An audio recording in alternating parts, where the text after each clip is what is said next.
venons de sortir de la réunion de négociation salariale de la SNCF pour donner de la force à toutes les organisations syndicales qui négocient, et l'ensemble des organisations d'ailleurs, hein.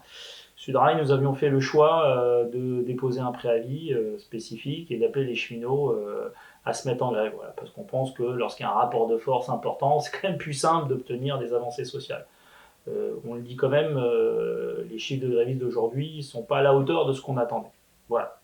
Cela étant, voilà les propositions mises sur la table par la direction de la SNCF.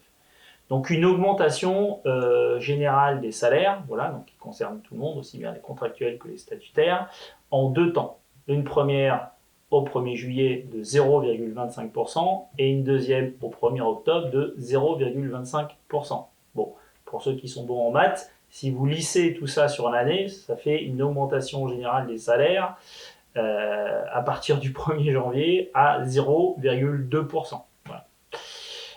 On a également un nouveau système d'annualisation des échelons pour les statutaires et de la prime d'ancienneté pour les contractuels. C'est-à-dire jusqu'à présent, quand vous étiez contractuel, tous les 3 ans, vous touchiez 1,8% d'augmentation de prime d'ancienneté.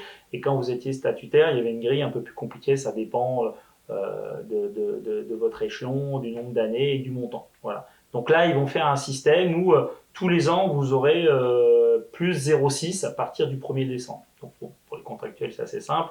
Au lieu d'avoir 1,8 tous les 3 ans, vous aurez tous les 1er décembre 0,6. Pour les statutaires, c'est un peu plus une usine à gaz. Je vais essayer d'être un peu clair.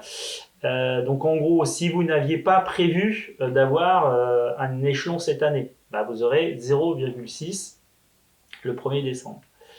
Si l'année d'après, vous aviez prévu d'avoir votre échelon d'ancienneté, et ben là, vous aurez le montant qui dépend, ça dépend des échelons, retiré de 0,6. Voilà.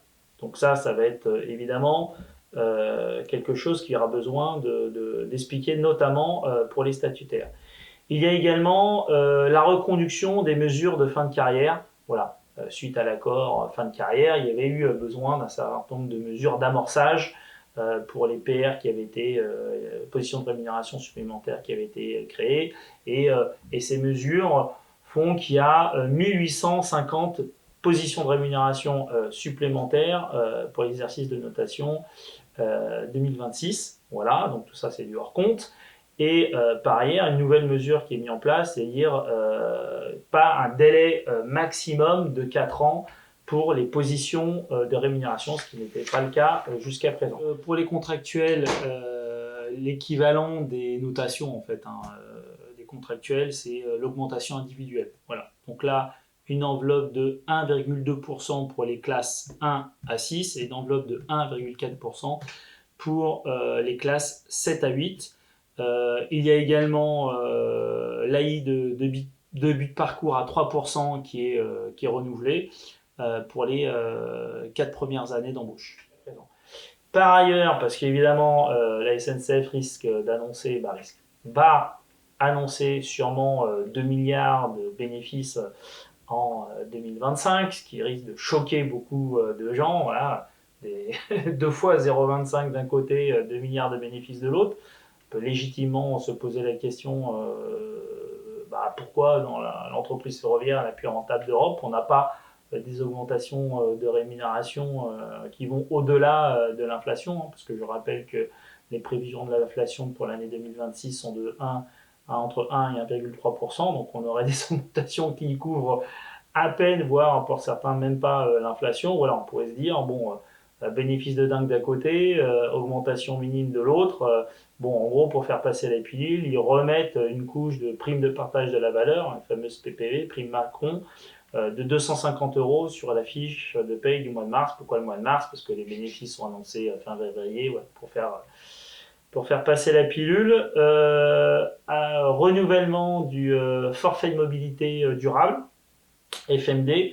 Donc voilà, donc là une allocation de 400 € suite à une déclaration sous l'honneur comme quoi vous prenez des transports décarbonés pour vous rendre sur votre lieu de travail, et par ailleurs 150 € pour l'achat d'un vélo, uniquement pour les cheminots qui n'avaient pas utilisé déjà utilisé cette formule de 150 € pour acheter un vélo. Voilà dans l'ensemble les mesures. On recevra en noir sur blanc écrit tout propre toutes ces mesures, propositions de la direction.